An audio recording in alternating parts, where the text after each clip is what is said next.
Welcome to Arise Life, a community of believers being equipped, empowered, and released into their destiny.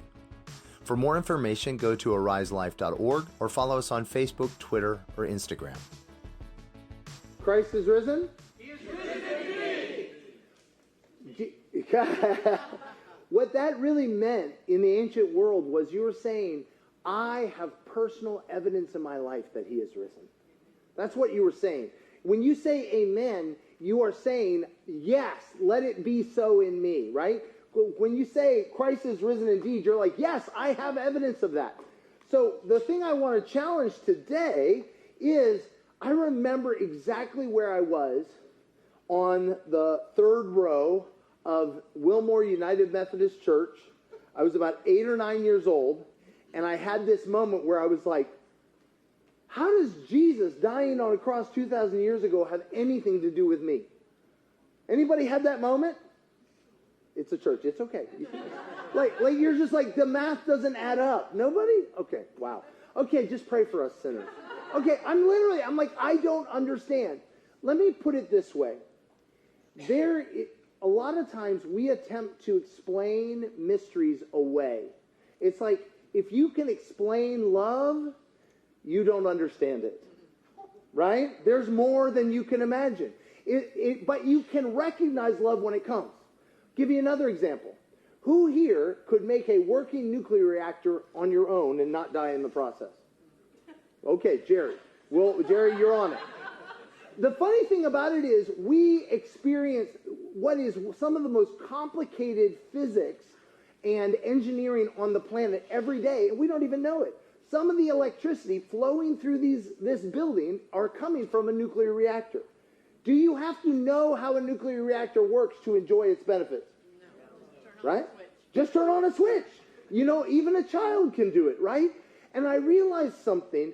Sometimes we get so hung up on the how that we start to actually forget what we're already experiencing that he has done. So let me ask you this. What are some of the things that you are experiencing in your life or have experienced in your life because of what Jesus has done on the cross? Just shout them out. Finance. Increased finance. Increased finance. Increased peace.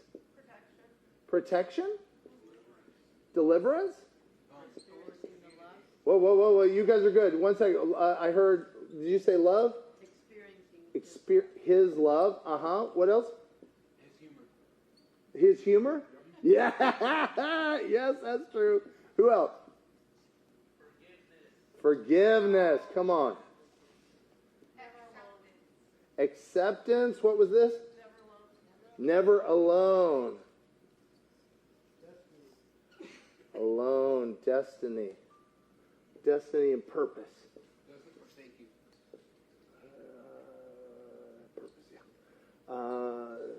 Never forsaken. Yeah, what's up? What else? No more forsaken. What else? Caring for others. What was the other?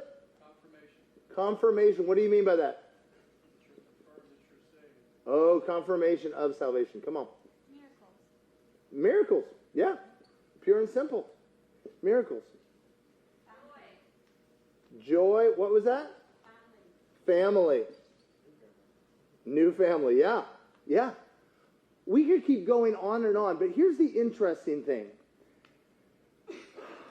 Who here has had evidence in your life that you've been tempted to believe that God never do nothing? Do you know what I'm talking about? 3 of you, 4 of us, 5 of us. You're like, am I allowed to say that in the church? Yes. What are the kind of things that make us doubt that God ever did anything in our own lives? Death. What else? Sickness. Circumstances. Suffering. What else? Well, that's a good start. That's a real good start, right? There is unanswered questions. Unanswered questions. Death, yes. Come on. Debt. Yeah, come on. What's that? Failure. All right, I'm running out of space. Wait, huh? Yep. Unanswered questions and unquestioned answers. That's good.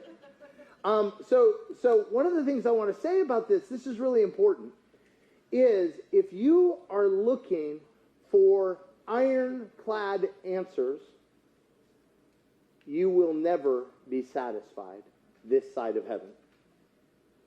Does that make sense? But who here has walked, because of these things, walked away from what you had experienced of God, only to realize this is not great, and so you found yourself back here? Wave a hand. Oh, come on. Thank you. So one of the weird things is you get to this point where you're like, I'm not going to come until you answer all my questions. It really stinks out here. I kind of like the little bit of you that I had, right? There comes a point, and this is actually the message we see in Job, where Job is like, God, if you don't answer my questions, blah!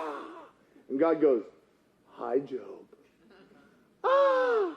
He goes, before I answer all of your questions, just out of curiosity, do you know how this whole universe works? No, I don't. There's a reality to, there's a humility that I have to have when I come to him, that I can discover, I can begin to receive things that are utterly supernatural. Who here, it was the peace of God on your tormented mind that was the sign that Jesus is Lord? Anybody? Yeah. I can't tell you. I can tell you exactly where I was. After years of torment, I just said, I'm done doing it on my own. God! Bam! Like a lightning rod of peace. And I was like, you're God. You're God. God does not play games. He will not prove himself on your little board, but he will show himself. He will show himself to be good. He will show himself to be good. And we can sit in the darkness and things can get worse and worse. We can curse the darkness, or we can let him light us up to bring life. Could it be that we are some of the answers to the very problems that we are so mad about? That he wants to flow through us. So, but like I said, how does the cross work? And there's lots of great theology and theories. I want to give you maybe a different way of thinking about it that might help you a little bit, because I've been thinking a lot about the last 7 phrases that Jesus said. The last 7 phrases that Jesus said. And the first of them is in Luke 23. It's that very first verse. It says, Jesus is up on the cross. On either side, he has the thieves, one who is mocking him horribly. The Pharisees are down below mocking him horribly. Jesus is up there doing his level best to save the world. You know, it's a kind of a heavy day, right? He's really having, who here, you are trying to do good things for people, and all they do is give you grief. Don't nudge anybody. Right? Like, what happens to your heart at that point? When you are trying to do good for someone, and all they do is, what happens to your heart? You get bitter? It becomes hard. Here's the crazy part. What does Jesus do? Jesus is like, I'm not doing anything. I'm just hanging out here. What does he do? Having experienced such horrific suffering, such horrific abuse. Let me just tell you this. If you can handle it, just Google what Roman soldiers did to those condemned to die. I submit to you, there is not a horrible thing you have suffered in your life that was not perpetrated on Jesus. He is familiar with your pain. He's familiar with your suffering. He is not immune. I also want to say is he was not sent down here as for God the Father to beat up on our behalf. I'm going to get to that in a minute. But rather, Jesus stands up there and he says, what does he say? He says, Father, forgive them, for they know not what they do. I just remember at one point I go, man, don't you have something better to do? Like, I'm just being real. Like, here he is so racked with pain, barely able to breathe, and he's using what little breath he has to say, Father, forgive them, for they know not what they do. And I realized something. Why was it necessary for Jesus to forgive them? Because they had sinned against him. They had done something against him. Who here, you've been having a great day, a really good day. La, la, la, everything's good, everything's wonderful, you have a wonderful mood, you love Jesus, you love everybody. And then somebody does something and ruins it all for you. Right? This is me, not you, because you're beautiful people. For me, at that point, I have a double anger at that point. Because first of all, what they did, but second of all, they ruined my good day. I love Jesus. Now I don't love Jesus anymore. I was aware of his presence. I was experiencing joy, and now I don't. You took that from me, right? You sinned against me. You did something against me, and therefore now I am no longer experiencing that connection with Jesus, connection with the Father, connection with God. Let me describe it this way. Imagine, can we pull up I have a picture about 5 or 6 pages down somewhere in there. I'm so sorry. You're amazing, by the way. There's a picture of a battery. Yes, there you go. Electricity 101, right? If you have a light bulb, right? If a wire is going to the battery and then it has to come back, that's called a closed circuit. And what happens inside of a closed circuit? Electricity flows, right? What happens when you break that circuit? It doesn't go, right? The reality is every time we sin or we are sinned against, it breaks relationship with God and relationship with others. It breaks the flow of life that we were meant to live in. We were not supposed to live cut off alone. We were not supposed to live cut off from each other or cut off from God. We were meant to live in the flow of his life and love. We were not supposed to live from ourselves alone. Who here, being mad, taking your toys and going home, have been all by yourself and regretted it horribly? And maybe at first you're like, fine, all the problem people are off my island. Then you realize there's only one problem person left. You're still there. Exactly. Wherever I am, there I am. Right? And so in that moment, that circuit, even Jesus, when he was sinned against, had to forgive to restore that circuit.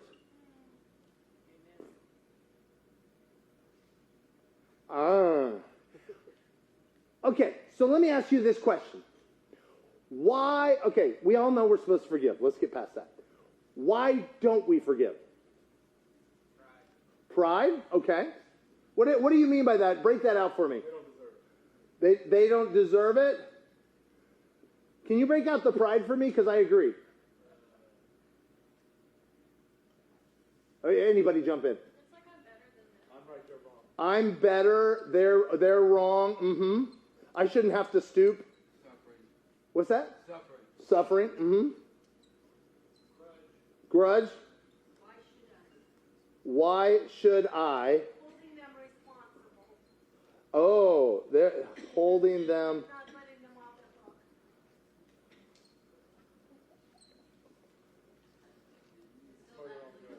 It's for their own good. You are such a giver. For their... Yeah. Oh, it's ongoing. Ongoing. You know, it's really good for Jesus' part that I don't sin against him in an ongoing way, that he has to forgive regularly, but whatever. It's true, though. It's true. I'm with you on that one. What else? Hatred? I really want to solve the problem another way. Surely there's another way. I don't want to process it. Oh, yeah. Yeah, I want to put it in a box and shove it under the bed. Right. Don't process. They haven't said sorry. Ooh. No sorry, no forgiveness. Not worth my time. All right. So I want to, we can go on for days, but let me ask you this. Here's my second question. What happens when we don't forgive, when other people don't forgive? What happens? Heaviness. Okay, so then I have heaviness, disconnected, broken relationship. What's that? Mm-hmm. Disconnected, deep wound. Broken relationship. Can't heal. Can't heal. Anxiety. Ooh. Depression. Isolation. Yeah. Everything that was closed is now open. How do you mean? I'm with you 100%. What's that? Oh, like the serpent? Oh, yeah. Yeah, everything that was closed. Oh, like the circuit. Yeah, yeah. Come on. Cut off. Bitterness. What was that? Self-doubt. Self-doubt. All right, we're running out of room. All right, this is good. Not really. Actually, it's very bad. Okay, so watch what happens. We know we should forgive, but we don't forgive. And when we don't forgive, we know what we get, right? If God with skin on needed to forgive in order to stay in the flow of life, how much more do we? How much more do we? Jesus, I love what you said, Christina, because that's my number one reason for not forgiving. They haven't yet stopped. Jesus was in the middle of them, sinning against him, and he forgave.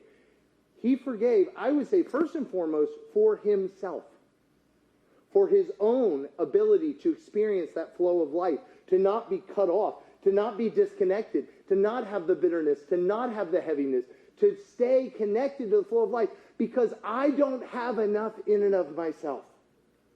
I don't have enough in and of myself. And in fact, I believe this is one way you can talk about it, why Jesus came. Have you guys ever seen it after a horrible storm and a power line goes down?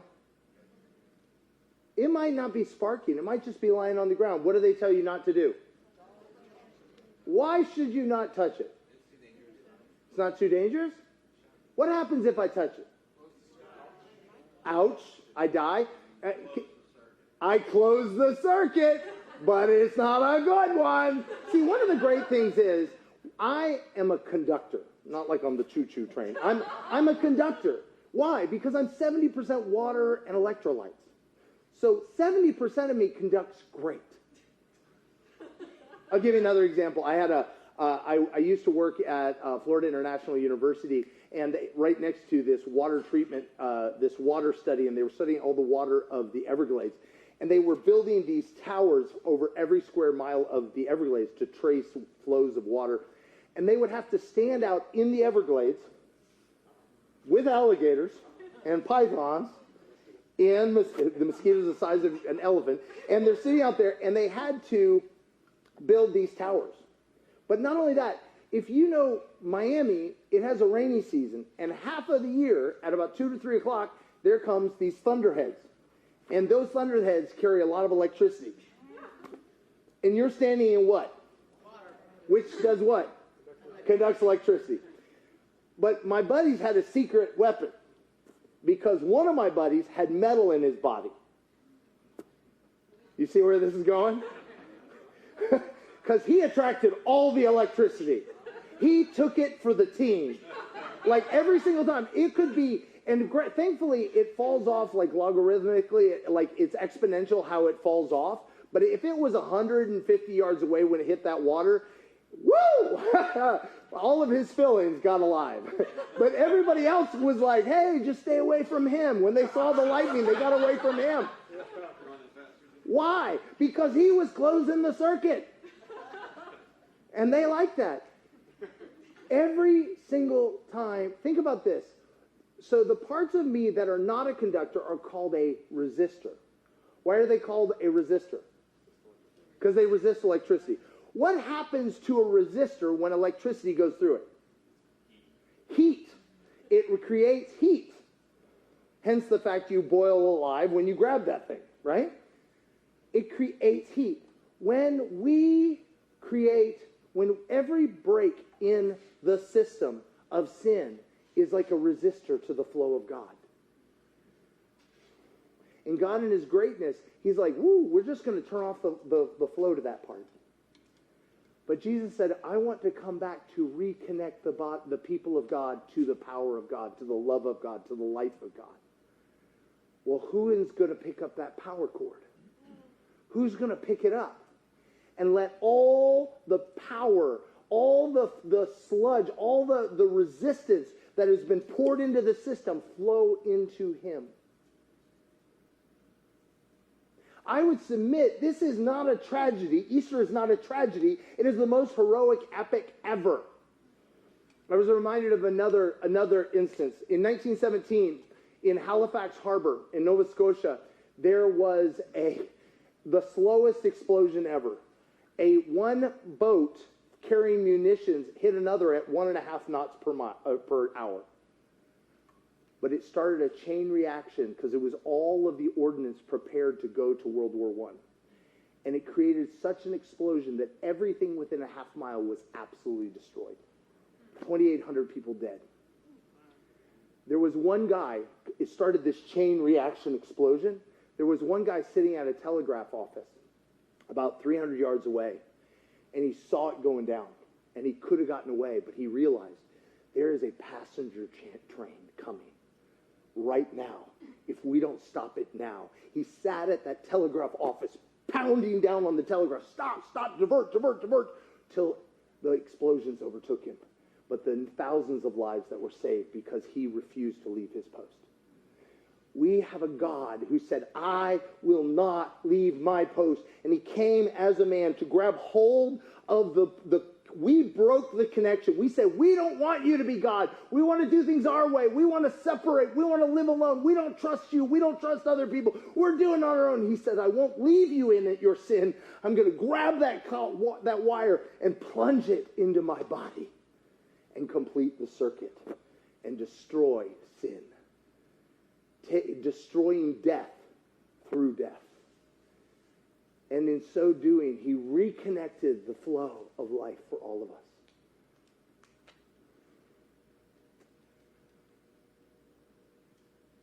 But there's this scary thing that Jesus talks about in Matthew 6. Jesus talks about the Lord's Prayer when they ask him how to pray. This is kind of like the baby prayer, right? Like this is like, if you do nothing, do this.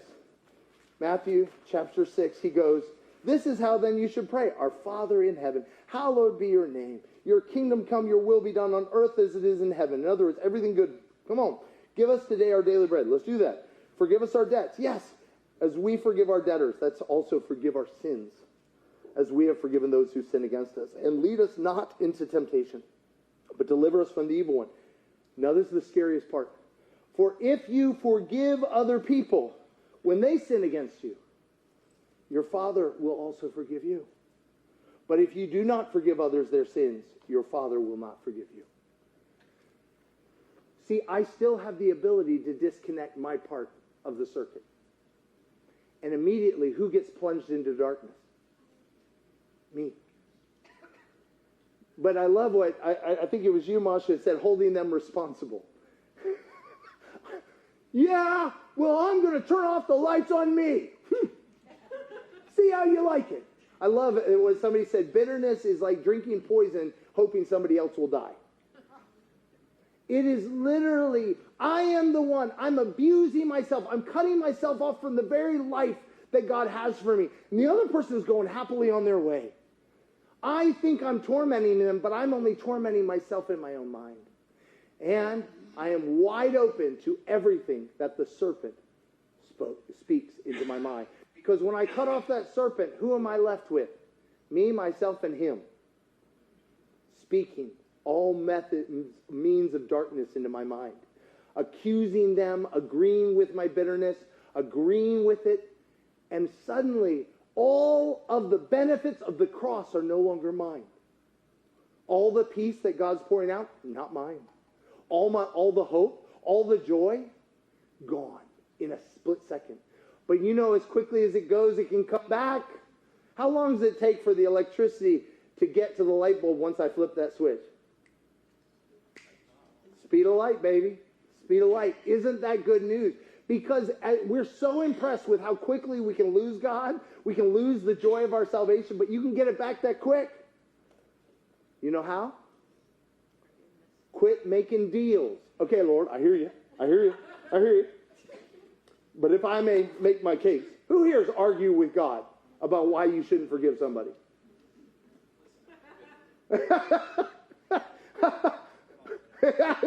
No, seriously, who here? God's like, come, hey, come, come on, let's talk. I want a relationship. You're like, hold on.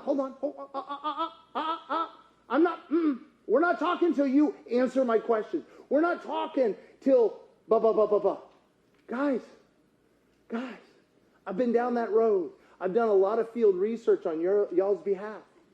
It does not end well. It does not end well. You know the worst part? I have people that I haven't forgiven who got over whatever they did to me and are doing better with Jesus than I am. That is the worst. You do not deserve to be happy. You should not have the joy of the Lord. I still have you in a prison cage. How did you get out? You know the best revenge is being forgiving and letting God set you free. It's the best revenge of all. Because it's revenge against the devil. It's the revenge that Jesus did on the cross. It's me stepping out of where I have been held captive by my desire to hold you captive. And in that moment, I get free. But stay with me. You and I, if we will sit with the evil one in our minds, cut off from God, and talk with him in this place, the math never makes sense to forgive, does it? But can I appeal to you? Could it be that Jesus has more than you're experiencing right now, and it lies on the other side of forgiveness that you'll never see until you forgive? Are you so committed to refusing to forgive in this area that you're willing to just cut off the leg? I don't need that anymore.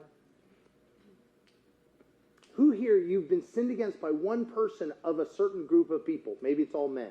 Maybe it's a women. Maybe it's kids. Maybe it's older people. Maybe it's a certain ethnic group. And you just like, I don't trust any of them. Just cut off the leg. Guys, what if there's a whole world out there that God's inviting us into that lies on the other side of forgiveness, because that's what Jesus did on the cross.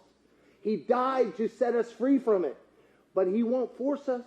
He won't make us forgive. If we want to live still enthralled by our unforgiveness, he'll let us do it. But could today be the day that I let go and I flip the light switch on and let his love and life flow through us? If we could have the worship team come up.